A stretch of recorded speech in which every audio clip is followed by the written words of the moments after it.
G'day everyone, welcome back to the channel. It's Turbo Tristan here. In today's video, we're going to do a quick little drive around and review of the single cam VTEC ED Civic, which I swapped around about a year ago on my channel. There was delays with parts, and also we had to do some custom wiring, which I mention it all the time, not my bag of tricks, but we got that done. That was done through a combination of Logan Speed Shop and Veltomic. And again, both of those guys helped me out with this car as well. Vel's also doing the VL for me, so that should be ready any day now. But what we're going to do is we're going to take a quick look over this car, do a little driving review, test out my hydraulic clutch conversion, try and crack some VTECs, and we'll go for a little drive.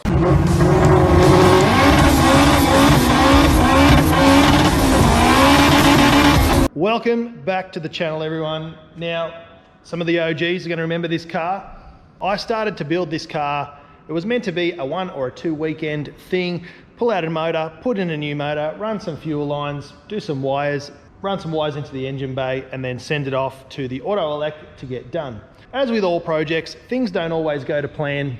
We did find a real quick solution for the fuel tank. So around the back here, we are using the factory fuel tank, and I found that there was a little hack where you can just cut a hole in there, drill some riv nuts, and put in the factory EK fuel sender, which is exactly what we did. EK, EJ, EM, that sort of thing. We put a EM1 fuel pump in there.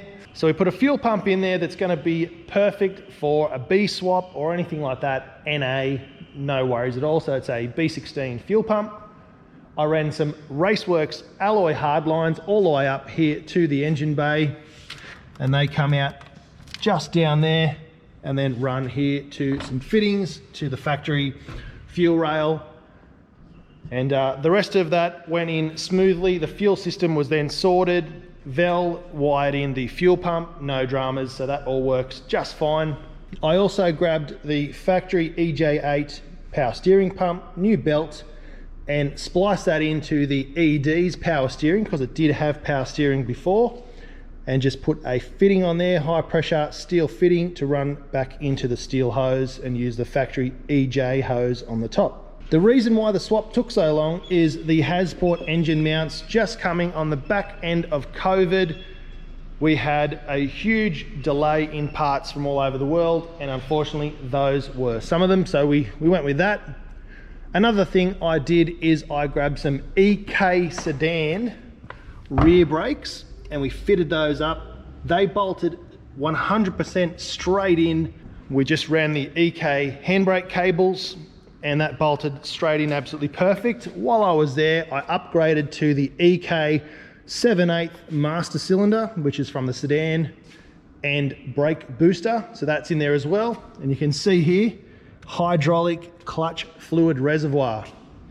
Now I'll throw in a clip. This is how I made the hydraulic clutch conversion. It all tucks up under the dash, uses the factory EK master and slave, all works exactly as it's intended. There is a braided line just down here that runs from inside the cab from the master to the slave, making the clutch work. It's got an XZD heavy duty clutch.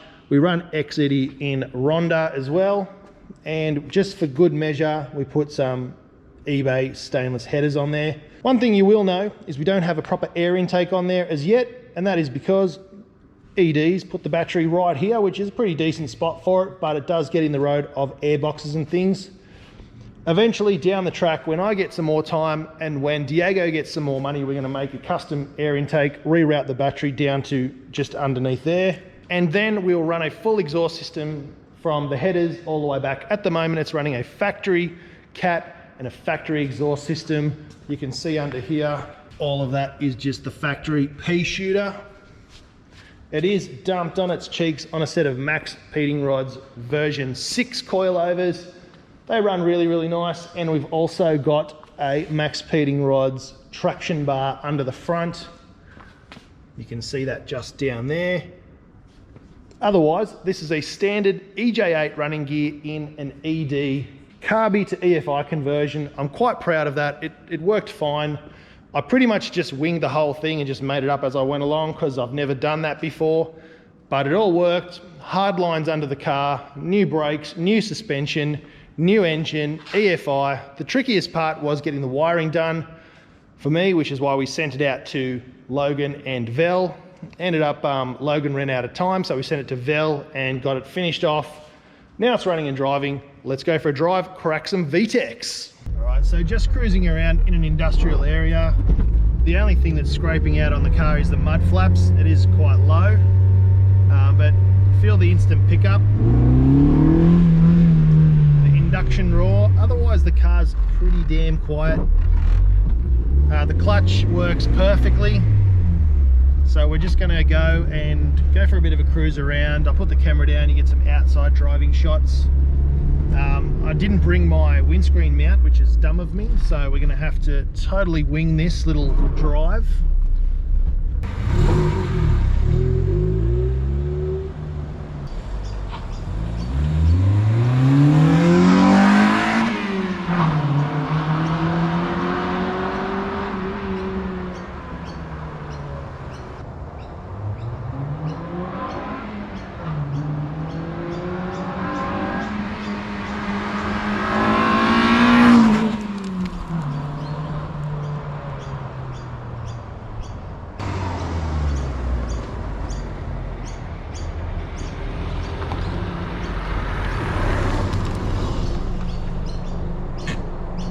I hope they came across nice and clear on the camera. VTEC doesn't kick in on this car until about 5,500 RPM, so it's quite late, but it is noticeable. It does sound great, and it is, yeah, it's definitely got VTEC. If it was me, I'd probably get a VTEC controller or a tune and just move the VTEC down another 1,000 RPM at least. But let's check it out from inside the cab and see how it sounds from inside.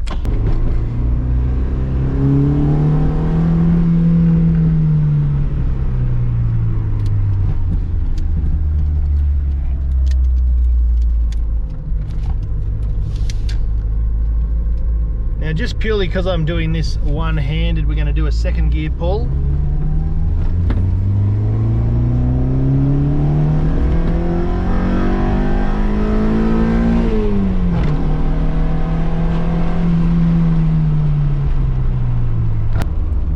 K's an hour, she gets up there. Alright, third gear pull. Bit of a chug.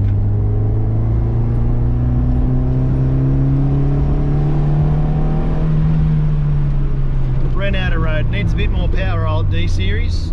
That's just going to be a really quick wrap up of the ED Civic project. If we ever do anything else to it, I'll be sure to include it on the channel. D16Y8 VTEC is in and running. Those headers look amazing. Can't wait till it has full breathing mods with a full exhaust on the car. Not only will it sound incredible, it'll also go incredible, pick up a few extra kilowatts, and we definitely have to do something about that air intake. But I think you'll agree, it sits nice and mint. Probably have to trim up or remove those genuine Honda mud flaps because they're about 20 mil off the ground or an inch off the ground. But everything else about the car, super clean, super tidy. The interior is all OE. All the OE gauges and everything work. Just got to put a couple of extra trims back in, which are at the warehouse. Under the dash, possibly a front brake upgrade to match the rear brake upgrade. They're pretty much the same diameter now, front to rear. So it's got a really great rear end bias. But yeah, everything on this car runs and drives as factory now. I'm really happy with it. I know Diego's really happy with it, and I'm sure you guys would love this conversion. Not too over the top, just a nice, clean, tidy D16 conversion. Upgrade from a twin carb D15, which we all know is a breathless, worn out. It was blowing smoke and just using oil and everything, so it had to go in the bin. But now we're at 10 years in the future, and we've recycled this beautiful old girl and given her a whole new heart. So I'm very, very happy with that. Don't forget, check out the spoolup.com.au website. Check out all the D series parts we've got there. I will be adding more parts as the business grows and goes along. I could upload a whole bunch of stuff now, but It's just time and all that sort of stuff. I need your guys' support to show me that you support me and the channel and buying Honda parts, to jump on there. It's free freight all of March, so jump on that deal. Stickers, fuel pumps, fuel injectors, gasket seals, O-rings, belts, all that sort of stuff to keep your old Honda on the road. Don't forget, spool up, bring the boost, and we'll see you in the next one. Cheers.